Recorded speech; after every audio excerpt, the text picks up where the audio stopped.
Hi అండి. ఇవాళ అయితే నేను జీడిపప్పు రైస్ చేయబోతున్నాను అనమాట. ఒకసారి తయారీ విధానం అయితే చూద్దామండి. ఫస్ట్ అయితే ఒక గిన్నె పెట్టుకున్నాను. అందులో కొద్దిగా నెయ్యి అయితే వేసుకుంటాను అనమాట.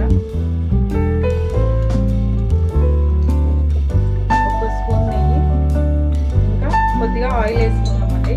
మొత్తం నెయ్యితో కాకుండా కొద్దిగా ఆయిల్తో వేసుకున్నాం అనమాట. కొద్దిగా ఆయిల్, తాలింపు గింజలు అయితే వేసేసుకున్నాము. ఇలాచీ, లవంగా, చెక్క, ఆకు, స్టార్ ఫ్లవర్ ఉంటుంది కదా, అదనమాట.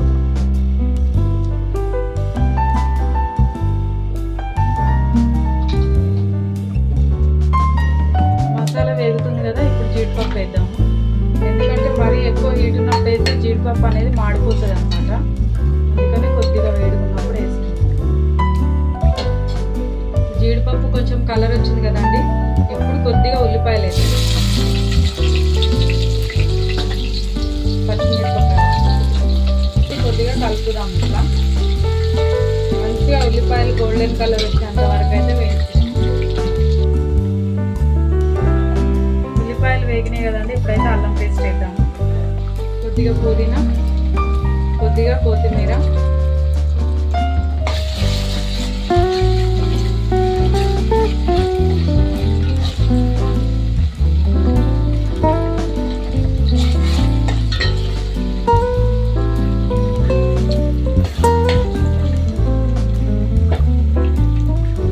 పెరిగేద్దామండి కొంచెం.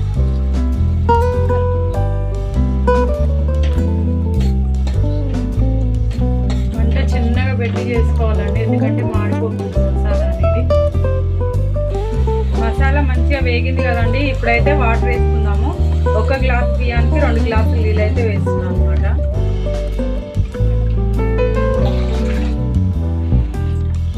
చూద్దామండి, నీళ్ళు అయితే మరుగుతున్నాయి అనమాట. ఇదిగో ధనియాల పొడి, కొద్దిగా చికెన్ మసాలా పౌడర్, నిమ్మకాయ పిండుదాము, ఉప్పు, టేస్ట్కి సరిపడా ఉప్పు. మరుగుతున్నాయి కదా, ఇప్పుడు రైస్ వేసేసుకున్నాము. ఆల్రెడీ కడిగి నానబెట్టుకున్నాను అనమాట బాస్మతి రైస్ అయితే.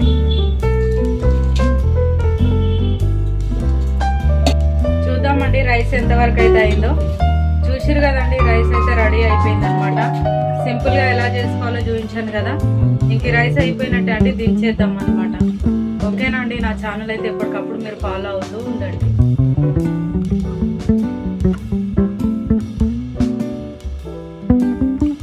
ఎగ్ 65 అయితే చేయబోతున్నానండి. అయితే దానికి కావాల్సింది తగినంత ఆయిల్ అయితే వేసుకున్నాము. ఒక గిన్నె పెట్టుకున్నాను నేను. సన్న కట్ చేసుకున్న ఉల్లిపాయలు, 2 బగారా ఆకు, ఇంకా కరివేపాకు వేద్దామండి.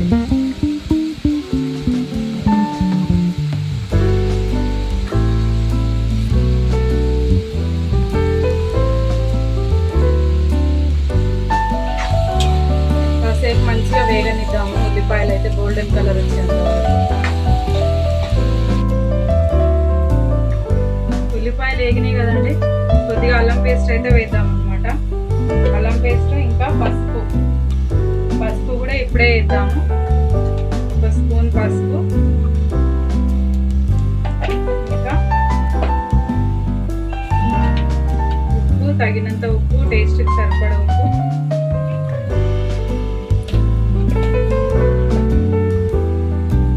పుదీనా, కొత్తిమీర వేసి కలుపుదాం.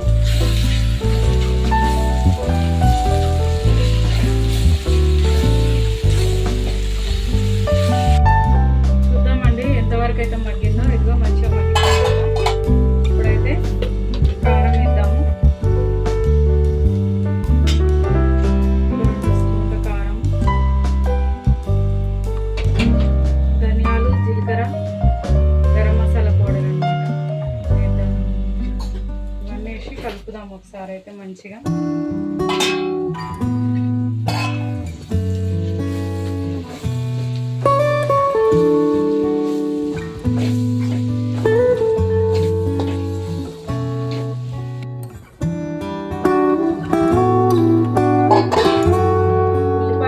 వేగినాయి కదండి, ఇదిగో ఎగ్స్ ఉడకబెట్టి అయితే కట్ చేసి పెట్టుకున్నా కదా, నేను 4 పీసుల్లా కట్ చేసుకున్నాను అనమాట.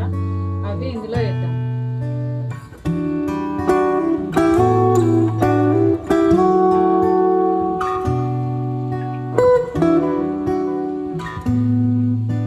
కలుపుదాం.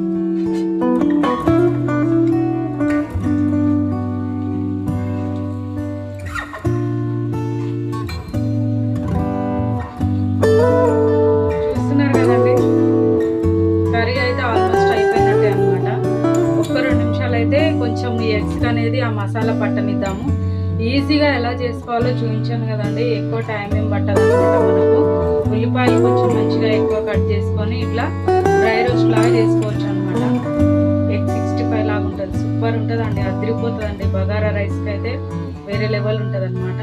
చూద్దాం, ఒక 2 నిమిషాలు అయితే అయిపోతుంది, ఇంకా తీసేయడం అయిపోయినట్టేనండి. కర్రీ అయితే ఇంకా తీసి వేరే గిన్నెలో అయితే పెట్టేసుకుందాం అనమాట. సింపుల్గా టేస్టీగా ఎలా చేసుకోవాలో చూపించాను కదండి, మీరు కూడా ట్రై చేయండి. టేస్ట్ అయితే అదిరిపోతుంది. నా ఛానల్ ఎప్పటికప్పుడు ఫాలో అవుతూ ఉండండి. మరొక చూసిరు కదండి, జీడిపప్పు రైస్ ఎగ్ 65 అయితే ఎలా చేసుకున్నాను. ఖచ్చితంగా మీరు కూడా ట్రై చేయండి, టేస్ట్ అయితే అదిరిపోతుందండి. నేను చూపించిన విధానంగా అయితే మీరు ట్రై చేయండి.